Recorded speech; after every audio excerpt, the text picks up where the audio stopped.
함께 은혜 받을 말씀은 구약성경 시편 50편 23절입니다.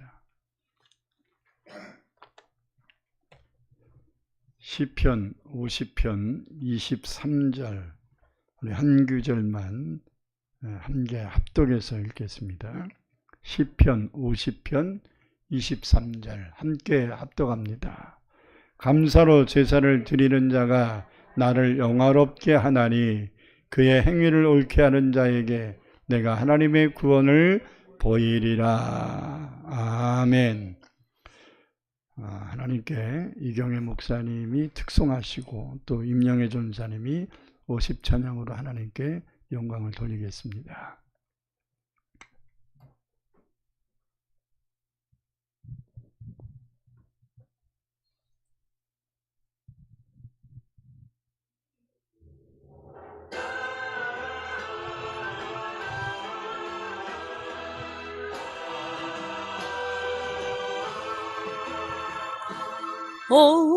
오신다 오신다 신랑 예수 오신다 신부여 깨어나라 주 맞을 준비하라 기회 지나 후에 말아 그때는 늦으리라 세마포로 단장하라 주 맞을 준비하라 알고 근처 천국에 쭉정이는 지옥불에 양인가 염소인가 주 맞을 준비하라 헛된 세상 미란 마라 불타서 없어지네 너의 보아서 천국에 힘 다해 싸더라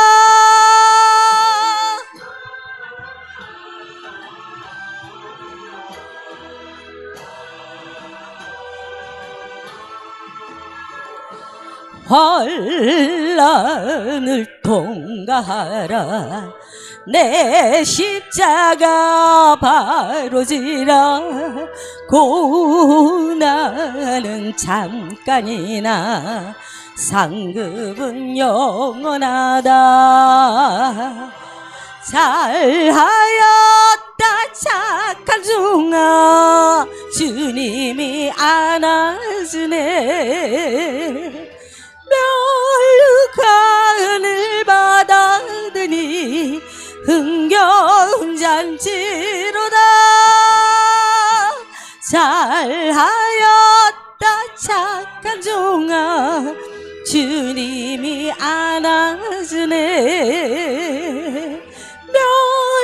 멸류관을 받았더니 흥겨운 잔치로다 멸류관을 받았더니 흥겨운 잔치로다 늦지 기도하라 범사에 감사하라 오늘은 추수감사 흥겨운 잔치로다 오늘은 추수감사 흥겨운 잔치로다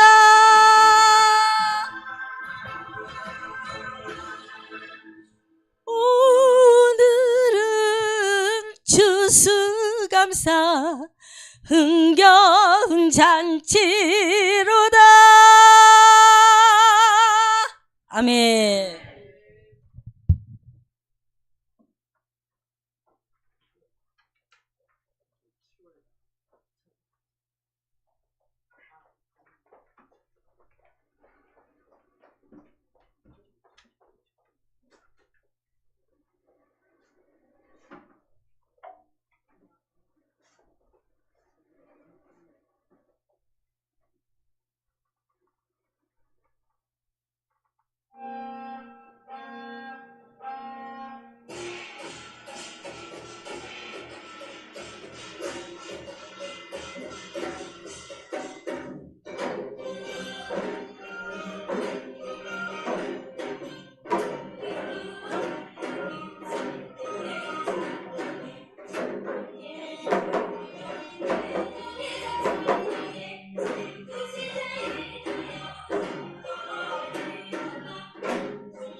사랑의 주님, 우리의 찬양을 받으시고 우리의 춤과 율동을 받으시고 우리의 마음을 받으시고 우리의 예배를 받아 주옵소서. 오늘도 하나님이 주시는 귀한 말씀 듣기를 원합니다. 마음이 닫혀진 자들 없도록 열어주시고 귀가 막힌 자들 없도록 귀를 열어주시사 주의 말씀 듣게 하옵소서. 귀 있는 자는 성령이 교회에게 하시는 말씀을 들으라고 하셨사오니 오늘도 감사의 말씀을 들을 때 이 말씀이 생명을 발하여 우리의 마음속에 감사가 넘쳐나게 하옵소서. 예수님 이름으로 간절히 기도합니다. 아멘. 할렐루야. 오랜만에 워십을 보니까 아주 이쁩니다. 우리 다 같이 하나님께 영광 돌리십시다. 할렐루야.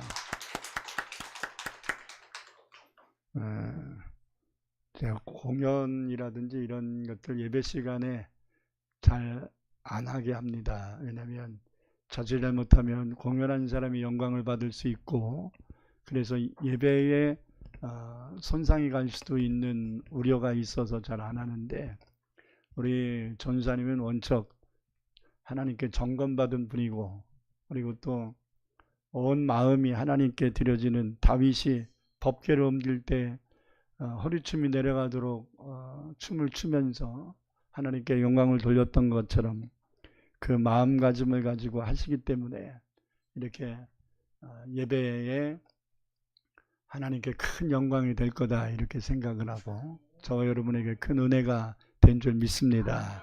할렐루야. 그래서 이제 박수는 예배 때는 인간을 위하여 박수를 치면 된다 안 된다? 안 되죠. 예배는 오직 하나님께만 영광이 되어야 합니다. 그런 측면에 다시 한번 하나님께 영광 돌리겠습니다. 할렐루야. 오늘은 추수감사주일입니다. 추수감사란 농부가 한 해의 소출을 거둔 후에 하나님께 감사하는 마음으로 예물도 드리고 예배도 드리는 것을 의미합니다. 출애굽기 23장에 보면 하나님께서 이스라엘 백성들에게 세 가지 절기를 지킬 것을 명령합니다. 우리 다 같이 출애굽기 23장 14절에 17절 말씀을 읽겠습니다. 너는 매년 3번 내게 절기를 지킬지니라. 너는 무교병의 절기를 지키라. 내가 내게 명령한 대로 아비멀에 정한 때에 이레 동안 무교병을 먹을지니 이는 그 달에 내가 애굽에서 나왔음이라. 빈손으로 내 앞에 나오지 말지니라. 맥추절을 지키라. 이는 내가 수고하여 밭에 뿌린 것에 첫 열매를 거둠이니라. 수장절을 지키라. 이는 내가 수고하여 이룬 것을 연말에 밭에서부터 거두어 저장함이니라. 내 모든 남자는 매년 3번씩 주 여호와께 보일지니라. 아멘. 무교절은 유월절이라고도 하는데요. 이스라엘 백성들이 애굽에서 430년 동안 종살이를 하다가 하나님의 은혜로 구원해 주신 그 은혜에 감사하는 마음으로 하나님께 드렸던 지켰던 절기가 유월절, 그리고 또 2월절에는 누룩이 없는 빵을 먹는다 해서 무교절이다 이렇게 얘기하고 이 절기를 일주일을 지키게 되었습니다. 오늘날의 부활감사주일과 시기가 비슷합니다.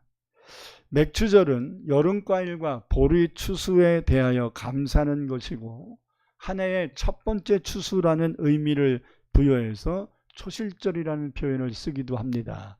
그리고 또 6월절에서 50일이 지난 시간이다 해서 오순절이라는 표현을 쓰기도 하고요. 그리고 맥추, 보리를 추수했다 해서 맥추절이다 이렇게 표현합니다. 오늘날에는 뭐겠어요? 맥추감사주일이죠. 또 수장절은 가을 추수한 것에 대하여 저장할 수 있는 추수를 한다 해서 수장절. 그리고 이 절기를 밖에 나가서 텐트를 치고 한다고 해서 초막절 이렇게 표현도 하고, 또 이 절기를 아래는 첫 시간에 나팔을 분다 해서 나팔절 이렇게 표현하기도 합니다. 이 날도 일주일 동안 벌판에 나가서 추수했던 벌판에 나가서 추수한 곡식을 하나님께 드리면서 이웃들을 초청해다가 축제를 하는 것입니다. 오늘 우리가 드리는 추수감사주일 예배라고 볼 수가 있습니다. 요즘은 거의 볼 수 없는데 몇 년 전만 해도 제 목양실로 도움을 요청하는 사람들이 꽤 많았습니다. 근데 이들의 부류를 네 부류로 나눌 수 있는데, 첫 번째 부류는 내가 어려우니까 사랑을 말하는 교회는 당연히 나를 도와줘야 되는 거 아니냐라고 하는 당위성을 가지고 아주 당당하게 도움 요청하는 사람이에요. 기죽지도 않아요. 그리고 이런 분들은 조금 주잖아요. 왜 조금 주냐고도 따져요. 이거 가지고 어떻게 먹고 살려는 얘기냐 그러고 도리어 조금 든다고 원망하고 탓하기도 합니다. 두 번째 부류는 그거를 한다는 것이 부끄러운지 제대로 말도 잘 못 꺼내고 주저주저 하는 분이에요. 그리고 돈을 받거나 어떤 쌀이나 물건을 받으면 그냥 말없 그 쏜살같이 도망가듯이 가버리는 사람들이에요. 그리고 세 번째 부류의 사람은 어떻게든지 간에 좀 더 받으려고 온갖 거짓말과 요만큼 아픈데 이만큼 아픈 것처럼 엄살을 피고 하면서 내가 이렇게 힘들다 하면서 막 뻥을 쳐가면서 거짓말을 일삼아 조금 더 도움을 많이 받으려고 하는 골모술수를 쓰는 사람들입니다. 네 번째 부류의 사람은 마땅히 해야 할 일을 찾지 못하고 직장을 그만두게 됐거나 병이 깊어져서 일을 할 수 없게 됐기 때문에 부득이하게 도움을 받으러 왔다고 정중하게 말하고, 도움을 받으면 적든지 많든지 감사하는 마음으로 인사하고 가는 사람이에요. 여러분, 도움을 요청하러 온 사람도 제가 보니까 이게 네 부류로 이렇게 나눠지더라고요. 구제는 사랑으로 하는 것이고 동양은 불쌍해서 하는 거예요. 교회는 동양을 할 수 없습니다. 구제를 해야 됩니다. 근데 교회는 어려운 자를 사랑으로 지속적으로 구제하기를 원하는데, 구제를 받으러 오는 사람의 태도가 거지 근성을 가지고 동양을 하러 온다면 교회는 구제하기를 원할지라도 동양할 수밖에 없는 것입니다. 불쌍해서 주는 거죠.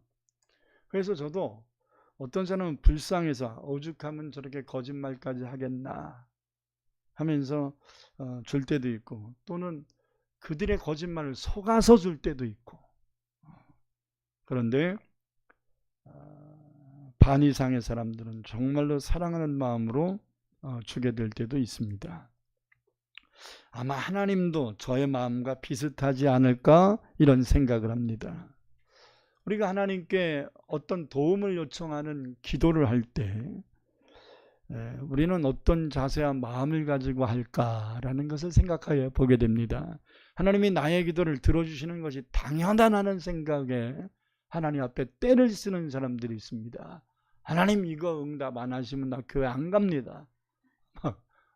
하나님께 협박하면 통할까요? 아니면 죄책감이나 부끄러워서 나 같은 사람은 하나님이 응답하지 않으실지도 몰라 이런 생각 가지고 그냥 억지로 마지못해 기도하는 사람도 있습니다. 응답 안 하시면 어쩔 수 없지 나 같은 사람 하나님이 거들떠나 보겠어 하면서 이런 위축돼서 기도하는 사람도 있겠지요. 또 내가 원하는 목적을 얻기 위해서 원하는 것을 얻기 위한 목적을 이루기 위해서 기도하면서도 가식과 거짓이 뒤섞여 있는 사람도 있어요. 여러분, 하나님 앞에서는 진실해야 되지 않을까요? 바리새인처럼 기도하면서 하나님께 기도하는 게 아니라 사람들 들으라고 기도하는 것이 된다면 이건 참 보통 문제가 아닙니다. 저와 여러분은 하나님이 베풀어 주실 은혜를 생각하면서 오늘 당면한 문제도 능히 이루실 수 있다라는 믿음 가지고 하나님께 감사하는 마음으로 기도해야 합니다. 다 같이 빌립보서 4장 6절 7절을 다시 한번 읽겠습니다. 우리가 익히 잘 알고 있는 말씀인데 꼭 암송할 수 있길 바랍니다. 아무것도 염려하지 말고 다만 모든 일에 기도와 간구로 너의 구할 것을 감사함으로 하나님께 아뢰라. 왜? 그리하면 모든 지각에 뛰어난 하나님의 평강이 그리스도 예수 안에서 너희 마음과 생각을 지키시리라. 기도할 때 어떻게 하라는? 감사함으로 해야 된다. 염려, 근심, 걱정, 불신, 의심을 가지고 하지 말고 감사함으로 해야 된다는 거예요. 할렐루야. 그렇게 할 수 있겠습니까? 하나님께서 우리들에게 말씀하시는 기도의 자세는 어떤 문제와 어려움이 있어도 염려하거나 두려워하거나 의심하지 말고 감사함으로 하라고 말씀하고 있는 거예요. 거짓처럼 구걸하듯 하지 말라는 거예요. 자녀가 부모에게 자신의 필요에 대하여 상의하는 것 같이 기도하고 그것에 대하여 감사하는 마음을 표해야 됩니다. 할렐루야. 그러면 하나님께서도 우리들에게 동량하시듯이 주시지 않고 사랑하는 마음으로 눌러 흔들어 넘쳐 채워주실 줄 믿습니다. 성경에서 하나님께 제일 응답 많이 받은 사람이 누굴까 해서 2명을 뽑아봤더니 구약에서는 다윗이고 신약에서는 바울인 것 같아요. 근데 이 두 사람의 공통점을 연구해 보니까 이들이 기도할 때 늘 감사가 동반되어 있어요. 할렐루야. 우리가 지난주에 바울의 기도에 대한 것을 쫙 듣지 않았습니까?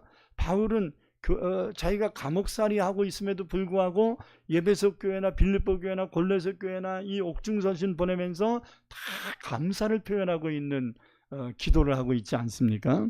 다윗도 자기가 하나님 앞에 시를 쓴 것을 이제 집약해 놓은 것이 시편이라고 하는데 시편이 150편으로 되어 있습니다. 그 가운데 75편, 딱 절반이죠. 75편이 다윗의 기도로 기록되어 있습니다. 근데 대부분이 감사 기도예요. 할렐루야. 그래서 시편의 절반 이상을 기록한 이 다윗의 기도 속에 감사 기도가 76번이 기록되어 있어요. 그리고 바울은 서신서에서 48번의 감사 기도가 기록되어 있습니다.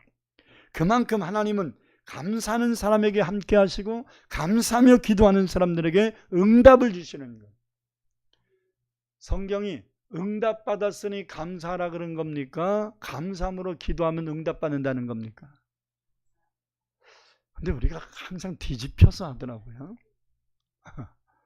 하나님이 이 기도를 응답해 주실 것을 믿고 감사하는 마음으로 해야 되는데 응답해 주시면 감사하겠대. 그래서 여태까지 감사 못하는 사람이 있을지도 모르겠습니다. 그럼 평생 못할지도 모르니까 감사하는 마음으로 하세요. 우리는 감사하라 그러면 꼭 돈과 연결을 하는데 그만큼 물질 만능주의에 길들여져서 그래요. 감사는 돈으로만 하는 게 아니에요. 오늘같이 찬양으로, 율동으로, 춤으로, 그리고 또 마음으로, 기도로, 그러면 물질 외에 감사할 수 있는 방법도 많잖아요. 그러니까 거지도 감사할 수 있다 없다? 있지요. 병자도 감사할 수 있다 없다? 있지요. 있는 겁니다. 감사의 표현 방법은 다양하기 때문입니다. 어떤 면에서는 물질로 감사를 표현하는 게 제일 쉬울지도 몰라요. 눈에 보이는 거니까. 그러나 마음이 없는 물질, 그것이 과연 감사일까? 그냥 형식적으로 드리는 물질이 진정한 감사일까? 생각해 봐야 한단 말이에요. 오늘 본문 말씀인 시편 50편 23절을 보면 감사로 제사를 드리는 자가 나를 영화롭게 하나니 그의 행위를 옳게 하는 자에게 내가 하나님의 구원을 보이리라 이렇게 말씀합니다. 오늘 우리들에게 강력하게 권면하는 것은 감사함으로 제사를 드리라 이렇게 말합니다. 이 말씀은 명령형으로 되어 있거든요.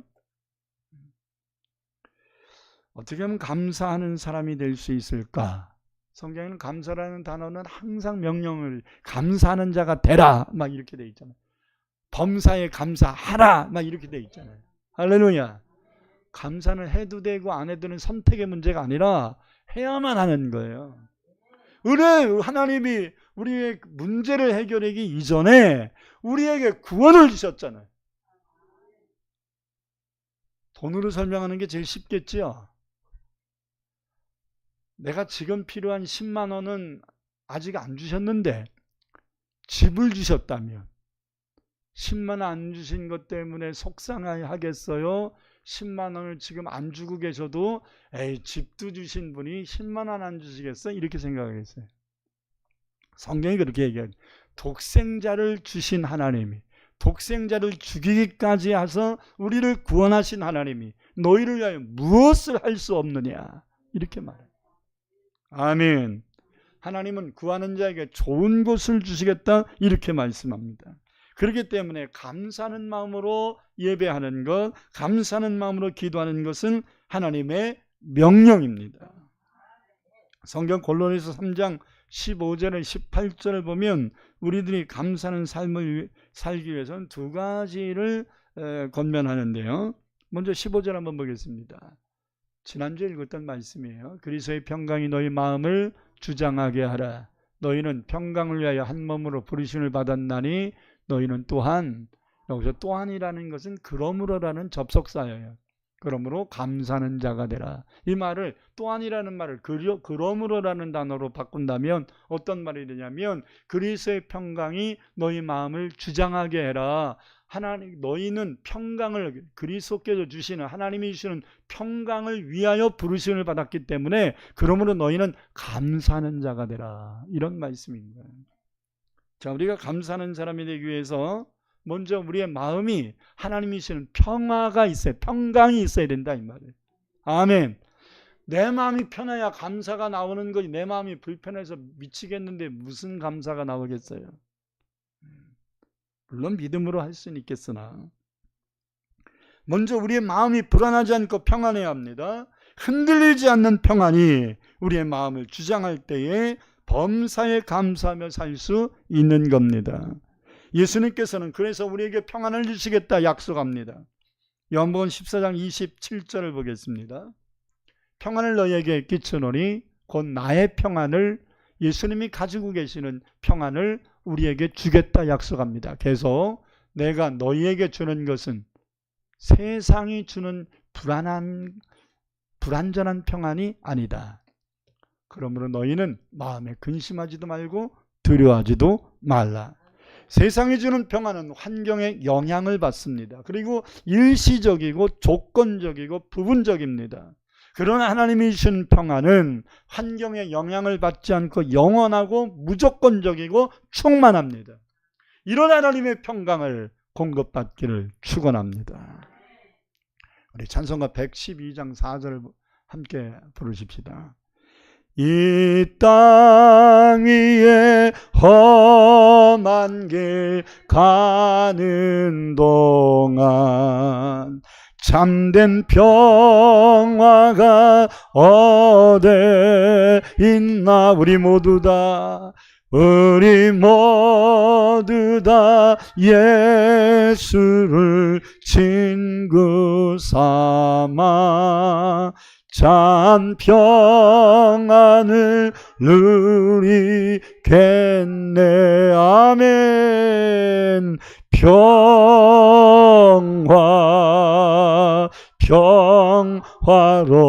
평화로다. 하늘 위에서 내려오네. 그 사랑의 물결이 영원토록 내 영혼을 덮으소서. 할렐루야.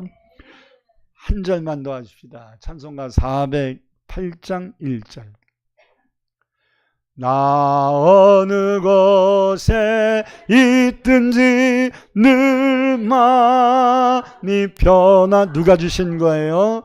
주 예수 주신 평안함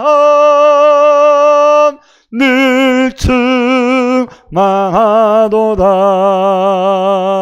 나의 마음속이 늘 평안해. 나의 마음속이 늘 평안해. 악한 죄 파도가 많으나 마음이 늘 평안해. 다시 한번 나 어느 곳에, 나 어느 곳에 있든지 늘만 이 평안함은 주님이 주시는 것입니다. 주 예수 주신 평안함 늘 충만하도다. 아멘. 나의 마음속이 늘 평안해. 할렐루야. 나의 마음속이 늘 평안해. 아멘. 악한 죄 파도가 많으나 마음이 늘 평안해. 이것이 찬송으로만 되지 않고 여러분의 고백이 되기를 축원합니다. 또 한 가지, 우리가 감사하며 살 수 있는 근거를 16절에서 발견하게 되는데요. 함께 읽습니다. 그리스도의 말씀이 너희 속에 풍성히 거하여 모든 지혜로 피차 가르치며 권면하고 시와 찬송과 신령한 노래를 부르며 감사하는 마음으로 하나님을 찬양하고. 자, 여기서 주어되는 것이 뭐냐면 그리스도의 말씀이, 하나님의 말씀이 우리의 마음속에 충만하게 거하면 찬송도 나오고 감사도 나온다 이 말이에요. 할렐루야. 그러므로 우리의 마음속에 하나님 말씀이 충만해야 참된 평안과 감사를 누릴 수 있는 것입니다. 시편 23편 4절을 보니까 내가 사망의 음침한 골짜기로 다닐지라. 환경은 사망의 음침한 골짜기예요. 죽을 것 같은 위기를 만났단 말이에요. 그러나 해를 두려워하지 않을 것은 주께서 나와 함께 하심이라. 주의 지팡이와 막대기가 나를 아니 즉 평안으로 인도하시는도다. 할렐루야. 이런 말씀들을 마음속에 새기는 거예요. 이런 말씀들이 내 안에 있으면 어떤 상황 속에서도 평안함을 잃어버리지 않고 하나님 앞에 이 상황 속에서 감사의 조건을 찾을 수 있을 것입니다. 또한 이사야서 41장 10절의 말씀을 암송하는 것이 좋습니다. 두려워 말라, 내가 너와 함께함이니라. 놀라지 마라, 나는 너의 하나님이. 누구의 하나님이라고? 나의 하나님이다. 내가 너를 굳세게 하리라. 참으로 너를 도와주리라. 참으로 나의 의의 오른손으로 너를 붙어주리라. 이런 말씀 붙잡으면 위기 상황 속에서도 얼마나 힘이 되겠습니까? 할렐루야.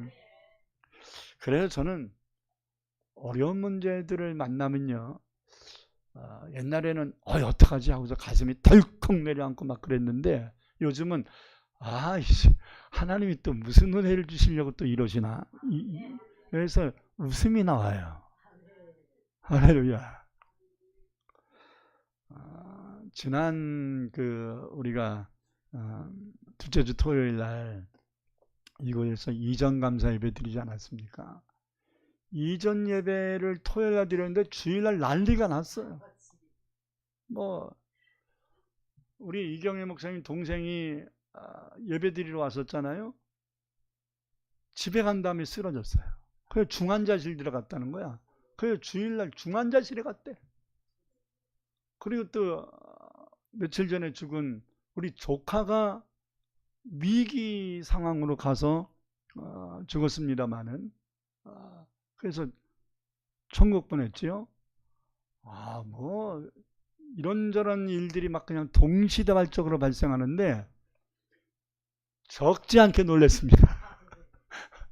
목사지만 완전히 막 세네 가지가 막 겹쳐버리니까 적지 않게 놀랐습니다. 근데 조금 있으니까 이경선 권찰이 예배드리지 않고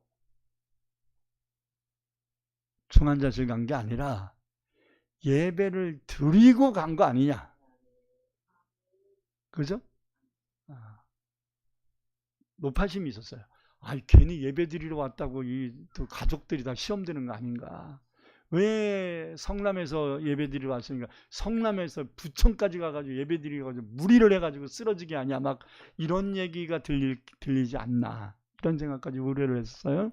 근데 역시 하나님은 합력하여 선을 이루시는 분입니다.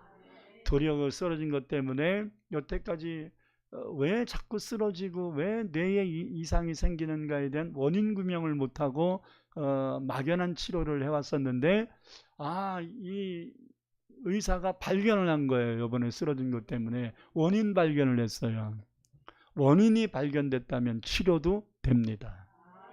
할렐루야. 그래서 지금은 이제 일반 병동으로 맞죠?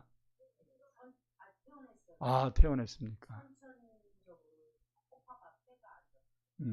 여태까지 원인을 몰랐었는데 요번에 쓰러진 것 때문에 원인을 발견하고 이제 퇴원까지 했습니다.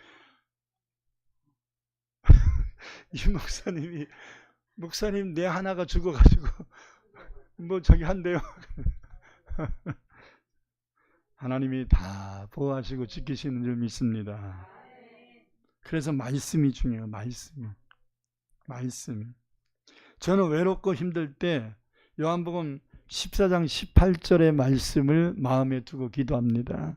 내가 너희를 고아와 같이 버려두지 아니하고 너희에게로 오리라. 이 말씀이 제 마음에 확신이 들면 용기가 생기고 주님이 나와 함께 하신다고 외치고 감사하게 됩니다. 그리고 감당하기 힘든 것 같은 시험 만날 때 늘 고린도전서 10장 13절을 암송합니다. 사람이 감당할 시험 밖에는 너에게 당한 것이 있다 없다. 이것도 감당할 수 있으니까 나에게 허락하셨다라는 믿음이 생기는 거예요. 이 말씀이죠. 말씀. 제가 몇 번 간증한 것 같은데 제가 군대에 있을 때 집에 왔다 가다가 차를 계속 못 잡고 놓쳐가지고 1시간 반을 입대 시간을 늦었어요. 본의 아니게. 했더니 평상시에 예수 믿은 데다가 그리고 중대장이 나를 자꾸 보호해 주니까 이 불신자였던 소대장이 건수를 잡아가지고 그냥 혼내주려고 계획을 세우다가 기회를 얻었어요. 그래가지고 탈령했다고 박대규 탈령했다고 난리 친 거예요. 근데 이상합디다. 부대에다가 사제 전화를 했는데 계속 연대장실로 연결이 된 거예요. 중대장실로 연결이 돼야 되는데 나를 보호해주는 중대장한테 얘기를 하면 이게 딱 평정이 될 텐데 자꾸 연대장실로 연결이 되니까 특수기동대가 왜 자꾸 연대장실에 전화를 하는 거야? 이 미친놈아 꺼! 그러고서 끊어! 막 그러고서 하니까 세 번 다 연대장실로 연결이 되니까 전화가 안 되는 거예요. 아니나 달라요. 1시간 반 늦게 부대에 복귀를 했는데 소대장이 막사에다가 다 중대원들을 모아놓고 박대규 탈령했으니까 너희들에게도 공동 책임이 있다 그러면서 제가 7기였는데 7기들은 다 점심 먹지 말고 1시간씩 봉체조를 하고 일과 다 끝난 다음에 2시간씩 봉체조를 해라. 봉체조라는 게 뭐냐면 옛날에 그 나무 전신주 있잖아요. 그게 한 200kg 이상 되거든요. 그걸 2인 1조로 들었다 놨다를 계속 하라는 거예요. 죽습니다. 우리 정집사님처럼 건장하신 분들은 감당하겠는데 나같이 삐쩍 마른 사람은 이게 감당이 안 되거든요. 근데 나만 하는 게 아니라 내 동기들을 다 하라는 거예요. 13명을. 그러니까 동기들이 이제 초죽음이 돼갖고 박대규 이 새끼 또 우리를 또 힘들게 한다. 12시부터거든요. 그래가 내가 11시 반에 복귀를 했으니까 9시까지 복귀를 해야 되는데 10시 반에 복귀를 했으니까 1시간 반 오버했는데 때가 딱 가니까 이상 그러고 딱 끝내버리더라고. 그러니까 이제 명령이 떨어진 거야. 내 얘기 듣지도 않아. 1시간 반 늦은 것도 반탈령이라고 그러면서 벌은 받으래. 그래서 부득이하게 이제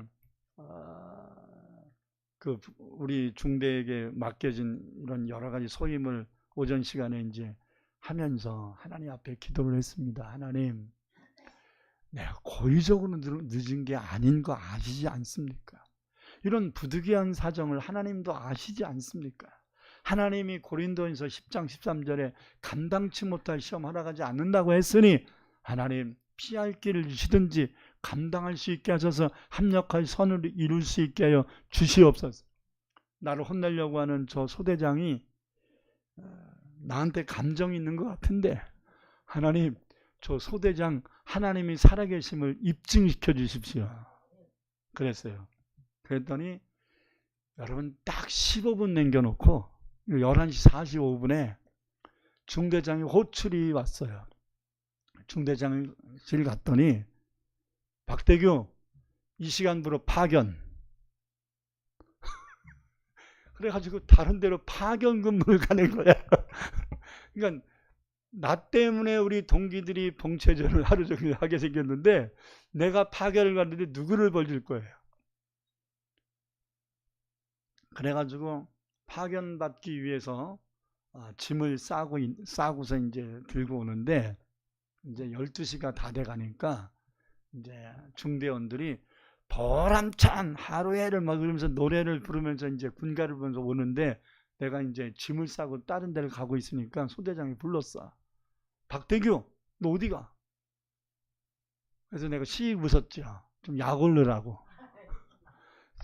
너 진짜 탈령하는 거야? 이 새끼 진짜 미쳤네? 내가 너 겁주려고 그런 거지 진짜 탈령하면 안 된다. 그러니까. 그래서 제가 그랬습니다. 소대장님, 이제부터 제 직속상관은 소대장님이 아니고 부사단장입니다. 대령이거든요. 부사단장이. 우리 연대에 대통령을 모시는 전군 시범이 있게 됐는데 2개월 후에 전군 시범을 하게 되는데 그 전군 시범을 통제하기 위하여 부사단장이 파견해 온 거예요. 우리 연대 CP로. 거기 가가지고 심부름을 하라는 거야. 누구 보고? 나보고. 그러니까 이제는 특수기동대의 영향을 받지 말고 부사단장님 말만 들으면 된다 이런 거예요. 그러니까 부사단장이 높아요? 소대장이 높아요? 비교할 수 없잖아요. 그렇게 얘기했더니 그래? 그럼 어쩔 수 없지 이러면서 아이 미꾸라지 같은 새끼. 저 새끼 저 예수 믿는다고 내가 한번 혼통을 들고 혼을 내주려고 그랬더니 하나님이 도와주시니까 내가 어쩔 수 없네 이러면서 혼자 탄식을 하더라고. 할렐루야. 그래서 그 다음부터는 소대장이 저를 건드리질 못하더라고. 중대장 가지고 안 되니까 부사단장까지 붙여주십시다. 그러니까 하나님이 하시면 됩니다. 감당치 못할 시험 있다 없다? 없다. 이런 말씀들을 암송하면 담대함 생기고 시험을 두려워하는 게 아니라 도리어 시험을 정면 도전하게 됩니다. 그러면 시험이 물러가고 승리하게 되어서 나를 도와주신 하나님께 감사와 찬송을 하게 되는 것입니다. 하나님은 이런 모습을 보시고 영광을 받으신다는 거예요. 오늘 본 말씀 다시 한번 보면 감사로 제사를 드리는 자가 나를 영화롭게 한다고 말씀합니다. 저는 오늘 이 말씀을 준비하면서 영화롭게 한다, 감사로 제사를 드리는 자가 나를 영화롭게 하리니 하는 그 영화롭게 한다는 단어를 찾아봤더니 히브리어로 카바드라는 단어예요. 카바드. 한번 쫓아보세요. 카바드. 카바드라는 단어가 뭐냐면 여러 가지 뜻이 있어요. 근데 이 뜻이 상반된 뜻들이 있더라고요. 카바드라는 단어는 무슨 뜻이냐? 무겁다, 힘들다, 짐이 되다 이런 뜻인데, 또 한편으로는 존경하다, 영화롭게 하다, 존귀함에 얻다 이런 뜻이에요. 정반대의 의미들이 담겨 있더라고요. 그래서 이 카바드가 뭔 의미지 해서 찾아봤더니, 카바드라는 단어 앞에 부정적인 단어가 있으면 무겁다, 힘겹다, 짐이 된다는 의미로 쓰여지지만, 이 카바드라는 단어 앞에 긍정적 단어가 있으면 존경하다, 영원롭게 하다, 존귀케 되다 이런 의미로 쓰여진다는 거예요. 할렐루야. 이 말이 무슨 말이냐? 우리의 자세에 따라 우리가 행하는 이 일들이 하나님께 짐이 될 수도 있고, 카바드죠, 짐이 될 수도 있고, 도리어 또 하나의 카바드, 하나님께 영광이 될 수도 있다. 그게 카바드의 의미라는 거예요. 우리의 자세에 의해서 이 카바드가 하나님을 힘들게 할 수도 있고 하나님께 영광이 될 수도 있다는 거예요. 아멘. 그러니까 감사로 제사를 드리는 자의 카바드는 뭐예요? 하나님을 영화롭게 하는 것이지요. 원망불평하는 사람의 카바드는 뭐예요? 하나님을 근심되게 할 겁니다. 사랑하는 성도 여러분, 감사하며 사시길 바랍니다. 그래야 하나님이 우리를 통하여 카바드 영광 받으실 것입니다.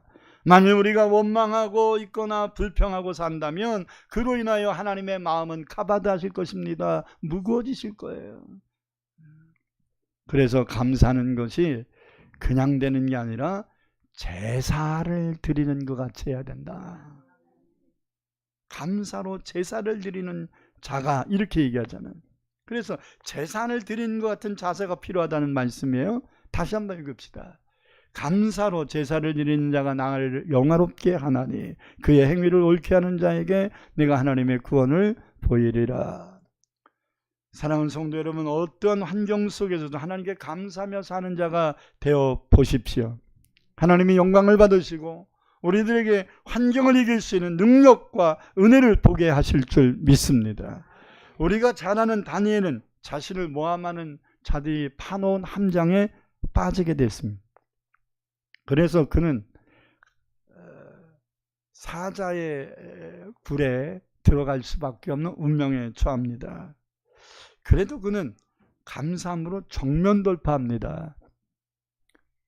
다니엘서 6장 10절 읽겠습니다. 다니엘이 이 조서에 왕의 도장이 찍힌 것을 알고도 자기 집에 돌아가서는 윗방에 올라가 예루살렘을 향한 창문을 열고 전에 하던 대로 평상시대로 하루에 3번씩 무릎을 꿇고 기도하며 어떻게 했다고요? 그 하나님께 감사했더라. 그랬더니 하나님이 죽음의 사자굴에 들어간 다니엘을 건져주셨어요. 아멘. 감사하니까 건져주신 거죠. 아니, 예를 들어서 그런 도와주고 싶은 마음이 있으셨겠지만 없다고 하더라도 하나님 이 문제도 도와주실 줄 믿고 감사합니다. 막 이렇게 진짜 감사해봐. 그럼 하나님이 일단 감사를 받아버렸기 때문에 안 해주면 미안하시잖아. 감사로 선수 치세요.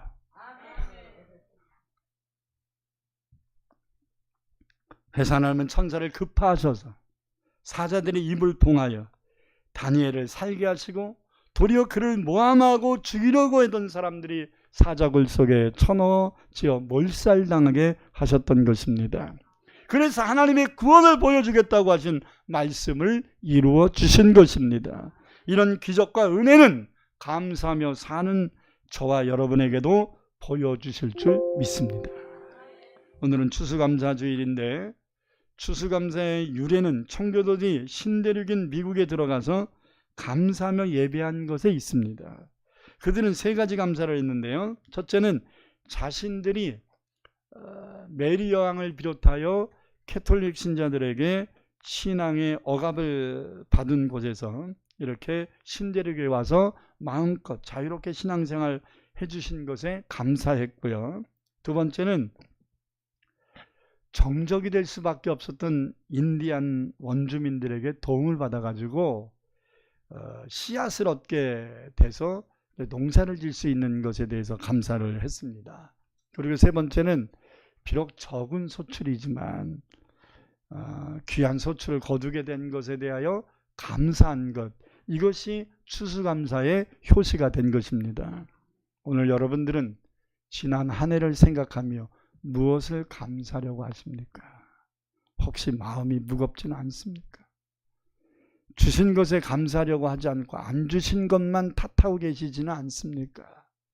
비록 부족함이 있어도, 비록 아쉬움이 있어도, 비록 아직 해결되지 못한 것이 산적되어 있어도 감사로 제사를 드리는 성도들이 되시기를 축원합니다.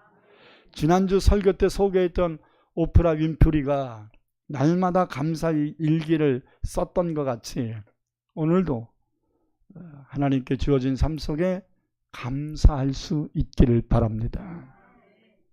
오늘 이렇게 하나님께 나와 예배 드릴 수 있는 것 감사할 수 있길 바랍니다. 비록 물질 문제로 인해 힘들어도 적은 것이라도 여러분 하나님께 드릴 수 있는 것에 감사할 수 있길 바랍니다. 과일 추수감사할 때 작년처럼 막 과일단을 크게 쌀 것인가에 대한 감사를 하나님께 드려야 되니까, 그래서 그 생각을 하다가 기도하면서 2주 전에 이전감사도 하고 이전감사 예배도 드리고 성도들이 이전할 때도 헌신하고 여러 가지 헌신했는데 그거로 하나님이 다 받으셨겠지. 굳이 뭐 과일단을 싸가지고 막 이렇게 안 하는 게 좋겠다. 성도들 부담스러우니까. 그래서 안 하는 게 좋겠다. 그냥 조촐하게 그냥 하나님께 표만 하자. 여태까지 감사를 계속 해봤으니까. 근데 그냥 해도 될 뻔했습니다. 나는 그냥 조촐하게 하려고 했는데 계속 성도들이 가져오니까 그냥 해도 될 뻔했습니다. 근데 또 이쁘잖아요. 이렇게 하는 것도 괜찮은 것 같습니다. 그래도 지난 한 해를 보내며 우리가 떨어졌던 믿음 회복할 수 있는 것 감사합니다. 오늘 이렇게 용기를 내서 예배 드리러 온 성도들이 많으신데 여러분들의 용기를 하나님이 기뻐 받으실 줄 믿습니다. 기도하십시다. 두 손을 가슴에 얹고 하나님 앞에 기도하십시다. 여러분은 무엇을 감사하기를 원합니까? 여러분의 마음속에 하나님의 부르신 적은 것 하나에 대한 감사가 있나요?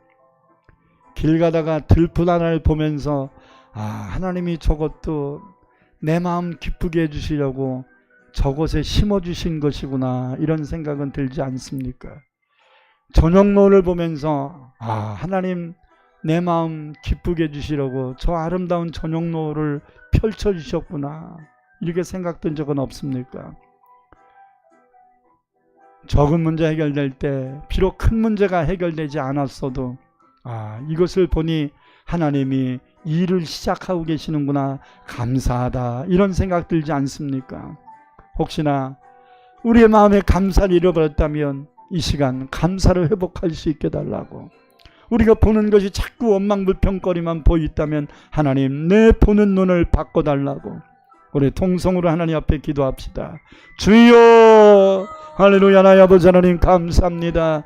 오늘도 이 추수감사의 주일을 통하여 우리의 감사를 다시 한번 점검하게 하소서. 우리의 감사 생활을 다시 한번 근본부터 아버지 점검하게 하소서.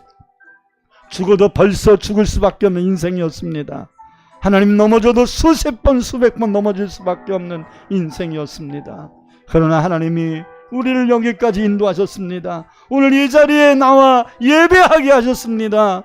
하나님, 이 모든 것 하나님의 은혜입니다. 이 모든 것 하나님의 은혜입니다. 하나님 감사합니다. 하나님께서 버림받아 지옥 갈 수밖에 없는 우리를 긍휼히 여기시고 사랑하셔서 천국의 소망을 주시고 하나님의 자녀까지 되게 하셨는데, 하나님, 우리가 이 세상의 사소한 문제 때문에 내 마음 뺏기지 않게 하소서, 내 마음 상하지 않게 하소서, 내 마음이 원망과 불평으로 채워지지 않게 하소서. 오늘도 감사로 제사 드리는 자가 됨으로 말미암아 하나님께 하바드할 수 있도록 역사하여 주옵소서. 예수님 이름으로 기도합니다. 아멘. 찬송가 370